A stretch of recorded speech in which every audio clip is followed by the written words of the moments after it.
Let me ask you something. What's the first thing that comes to mind when you think of Mario Kart? The thrill of drifting past your friends on Rainbow Road?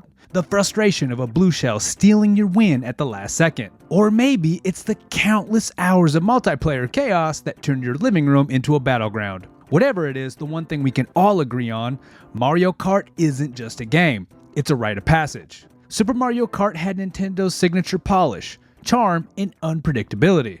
And most importantly, it introduced mechanics that no one had seen before. This wasn't just about being the fastest, it was about strategy, chaos, and adapting to the wild unpredictability of the race. No other game gave you the chance to slam your friends with a well-timed red shell and then laugh in their faces while you crossed the finish line. Super Mario Kart wasn't just fun, it was revolutionary. But to truly understand how it became one of the most iconic franchises in gaming history, we have to go back to where it all started. 1992.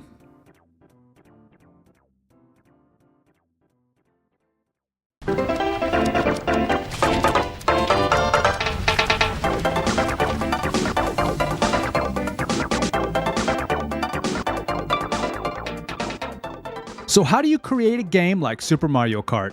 The answer? By taking risks and breaking a few rules along the way. But this wasn't some overnight success story. It was the product of a small, determined team with a vision and willingness to experiment. To get there, they had to solve technical puzzles, rethink what a racing game could be, and make some pretty bold choices. It all started with a simple idea: multiplayer racing. Nintendo already had a hit with F-Zero, a futuristic single-player racer for the SNES that showcased the console's Mode 7 graphics. But F-Zero was fast, intense, and laser-focused on speed.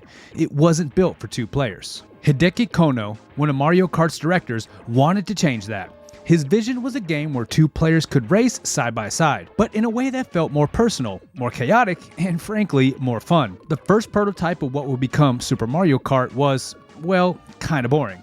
The team created a basic go-kart racer with generic, unremarkable characters driving on simple tracks. It worked, technically, but it didn't have any personality. Kono and Shigeru Miyamoto knew something was missing, but they weren't sure what. Then came the light bulb moment. Why not use Mario and his friends as the drivers? The team didn't just slap Mario's face on the prototype and call it a day though. They used Mario's world as a foundation to make the gameplay richer, adding elements like item-based attacks and track designs that reflected the quirky, colorful Mario universe. But before they could get to all the fun stuff, they had to deal with the technical side.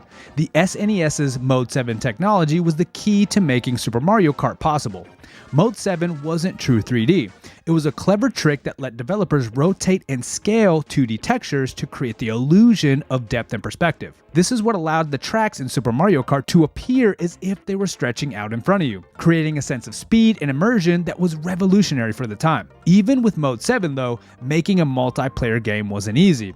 The team had to make significant compromises to ensure the game could run smoothly with two players on the screen at once. For example, the karts themselves had to be a relatively simple design, and the environments were intentionally sparse to keep the game's performance stable. But what could have felt like limitations turned into strengths. The minimalist style made the game feel clean and easy to read, and the simplicity of the karts allowed the team to focus on making the gameplay as smooth and satisfying as possible. And of course, no game achieves timelessness without a great soundtrack, and Super Mario Kart is no exception. From the moment you boot up, the music pulls you in, a perfect blend of high-energy tunes and catchy melodies that amplify every twist, turn, and shell toss. The mastermind behind the music was Soyo Oka, a composer who had already made her mark with SimCity for the SNES. With Super Mario Kart, she crafted a score that perfectly balanced the whimsy nature of the Mario universe with the competitive edge of a kart racing game. By the end of development, the team had something entirely unique. What started as a simple multiplayer racer had evolved into a game that blurred the lines between genres. It was part racing, part battle, and all chaos. And it worked. Super Mario Kart didn't just showcase the technical capabilities of the SNES, it showed what Nintendo was capable of when they let their creativity run wild.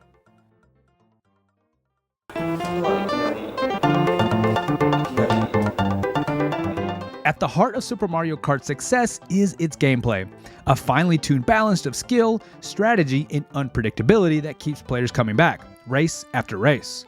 This wasn't just a racing game though, it was a chaotic blend of quick reflexes and tactical decisions, all wrapped up in a deceptively simple package. What made it work so well was how the developers reimagined what a racing game could be, down to the smallest details. Let's start with the most iconic feature, the items. The item system wasn't just a gimmick, it was a stroke of genius. In traditional racing games, the fastest player usually dominates, and falling behind often means you're out of the race entirely. But Super Mario Kart flipped that idea on its head by giving players in lower positions access to powerful items like stars, lightning bolts, and red shells. The game ensured that no one was ever truly out of the running.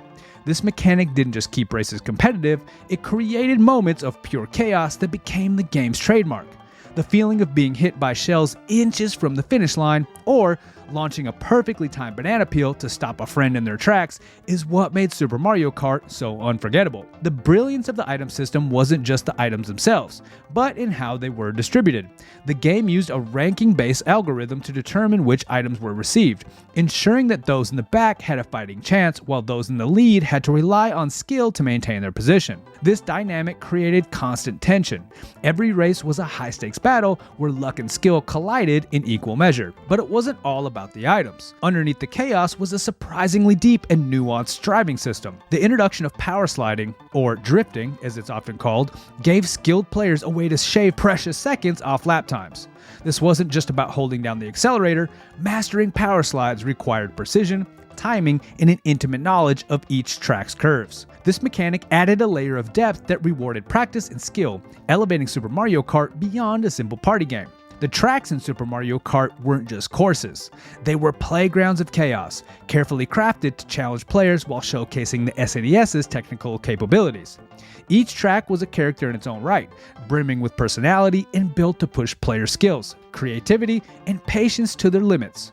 What makes them so memorable is how they married simplicity with challenge, creating an experience that remains iconic to this day. The track design in Super Mario Kart was shaped by necessity as much as it was by creativity. As mentioned earlier, the tracks were compact by design due to the limitations of the Mode 7 graphics. But just because the tracks were compact didn't mean they were simple.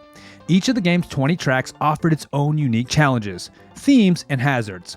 Take Bowser's Castle, for example, a punishing gauntlet of 90-degree turns, thwomps crashing down at every corner, and narrow pathways surrounded by lava. It wasn't just a test of driving skill, it was a test of nerves. Then there's Choco Island, where the muddy terrain bogged you down if you weren't careful, turning tight controls into a must. These tracks didn't just challenge you to race, they forced you to adapt, strategize, and plan every move. And who could forget Rainbow Road, the crown jewel of chaos? Its shimmering, starry design and lack of guardrails made it as beautiful as it was unforgiving. One wrong move and you're plummeting off the edge. But in the end, multiplayer was where Super Mario Kart really shined. At a time when most games were still focused on single-player experiences, Super Mario Kart made two-player split-screen a core of its design. Whether you were racing head-to-head or battling it out in the now legendary Battle Mode, the multiplayer experience was pure, unfiltered fun. The simplicity of controls meant anyone could pick up the controller and play, but the strategic depth ensured that skilled players always had an edge. We are the first title screen of the rest of our lives, and it includes a lot of fun graffiti on the sky. When Super Mario Kart hit the shelves in August of 1992, no one could have predicted just how big a deal it would become. Sure, Nintendo had a strong track record, but this wasn't just another platformer or adventure game. It was a quirky experiment that mixed kart racing with chaotic item-based combat. Yet, from the moment players got it in their hands, the game became an instant classic, earning critical acclaim and setting the stage for one of Nintendo's most enduring franchises. Critics were quick to recognize that Super Mario Kart was something special. Reviews praised the game's balance of accessibility and depth, its innovative multiplayer modes, and the sheer fun it delivered in every race. Magazines like Electronic Gaming Monthly and Nintendo Power couldn't get enough of it, with the latter even naming it their Game of the Year for 1992.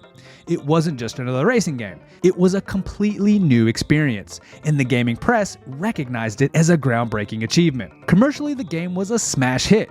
It sold over 8.7 million copies worldwide, making it the fourth best-selling SNES game of all time. But beyond the numbers, Super Mario Kart became a cultural phenomenon. It wasn't just a game you played, it was an event. It helped to redefine what multiplayer gaming could be, turning a two-player split screen into a social experience that brought friends and family together. The game's impact also extends far beyond its own genre. Before Super Mario Kart, racing games had largely been about realism and speed. Think pole position, or as mentioned earlier, Nintendo's own F-Zero. But Super Mario Kart changed all of that, proving that racing games could be about fun, chaos, and accessibility. Its influence could be seen in countless games that followed, from Crash Team Racing to Diddy Kong Racing, and even modern titles like Rocket League. The kart racing genre as we know it just might not exist without Super Mario Kart. Character of all time, and his games have sold over 1 billion copies all around the world. Here's the thing about Super Mario Kart, it's not just a game, it's a rite of passage. It's the game that taught us the art of a perfectly timed banana peel, the crushing despair of a last-second red shell, and the undeniable truth that friendships are fragile, especially on Rainbow Road. For a title built on pixelated chaos and cartoon physics, it somehow managed to become one of the most important games ever made. So here's to Super Mario Kart, the game that started it all, ruined our friendships, and gave us memories we'll never forget. Or let each other forget. Because if there's one universal truth about Super Mario Kart, it's this. Nobody ever really gets over being hit by a green shell you threw backwards. If you enjoyed exploring the history and making of Super Mario Kart, click this video here to see more from the Retro Reload. And, as always, thank you for watching.